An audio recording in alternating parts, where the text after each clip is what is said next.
When I say vinyl tracks, you might think it's an old concept, or you might think it's a new concept, or you might not have any idea what I'm talking about. Either way, they're coming back, and there's actually a couple of guys who've opened a shop in Taipei. It's called Vinyl Decision, and I'm going to head over there and talk to them a little bit about their shop.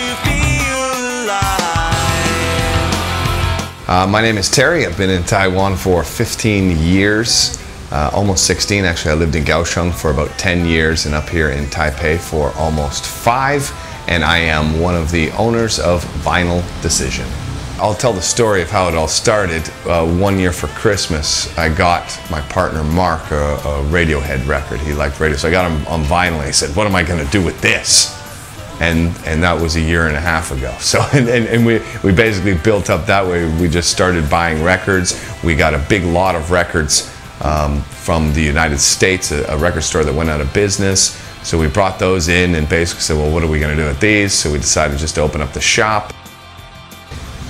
I guess primarily what we're trying to do, the best way to describe what Vinyl Decision is we are trying to sell, if you will, the culture of vinyl records. It is a record shop and a cafe, sort of on the surface, but I think the underlying idea behind it is we're trying to sell the idea of what records and vinyl records meant to, well, me while I was a child, or while other folks were younger, and when vinyl records were the medium of choice, of a time when you actually had a product in your hand that you would read and carry around and save all your money to buy, and you would take that record to your friend's house and you'd sit around with your friends and talk about music and discuss and have sleepovers with your records. And we're trying to bring that type of idea here to Vinyl Decision. So we do sell records, and we do sell coffee and beverages and that sort of thing, but I think the whole idea is we're trying to perpetuate the culture of what vinyl records is.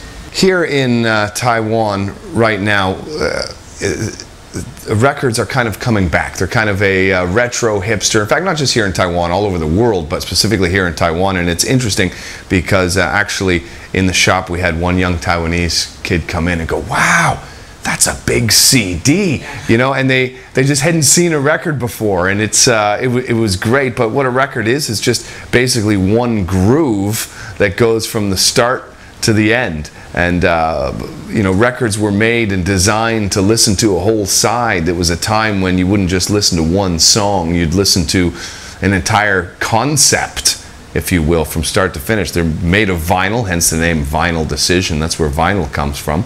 And they stopped producing vinyl. Well, they never stopped producing vinyl, but they came out of fashion, if you will, or stopped being used as a medium somewhere around the late 80s when cassettes took over, and then CDs after that. But I think the reason why vinyl records are making a retro comeback, or why they're becoming cool again or popular, is because the medium has lasted. These records are 40 years old, these ones. Most of the records in our shop are original pressings. They're imported. A lot of them are rare records, and they've stood the test of times, whereas CDs have not. What Vinyl Decision is trying to do, it's trying to introduce the culture of vinyl records here to Taipei. We want to be a world-class import record shop. We want to be a cafe where anybody is welcome to come in and get a good cup of coffee or get something to eat. And we're trying to put that together, to marry the two, and sell the culture of vinyl and the culture of sharing music. That's probably first and foremost.